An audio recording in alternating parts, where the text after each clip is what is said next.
5,000 20,000 টাকা দেওয়া হয়েছে। জনগণ টাকা দিচ্ছে যে একটি টিউবওয়েলের আবেদনের জন্য, কিন্তু চেয়ারম্যান সেটা ভক্ষণ করে বসে থাকে, বলে আবেদনটি হয় নাই। চেয়ারম্যানের কাছে আমি আবেদন করেছিলাম কিন্তু আবেদনটি হয় নাই। আমাদের কিন্তু খেয়ানত করলো, টাকাটি বললো সে নিজেই নিল, সে কোনো আবেদনও করেনি। তাহলে বোঝা গেল এটি যদি আমাদের সমাজে প্রচলিত থাকে তাহলে ভূমিকম্প ভূমিধসের মতো আযাব গজব আসবে। 3 নম্বর বললেন যাকাতকে যখন জরিমানা মনে করবে।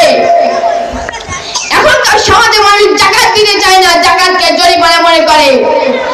ওই টাকা দিয়ে আপনি কি করবেন?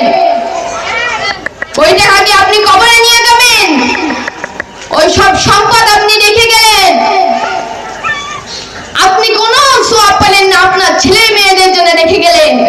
পরীক্ষণে দেখা যায় আপনি বিশাল সম্পদ রেখে গেলেন, আপনার ছেলে মেয়ের সেই সম্পদ মসজিদ মাদ্রাসায় দান করে সওয়াব কুড়াচ্ছে, লাভ হলো কার?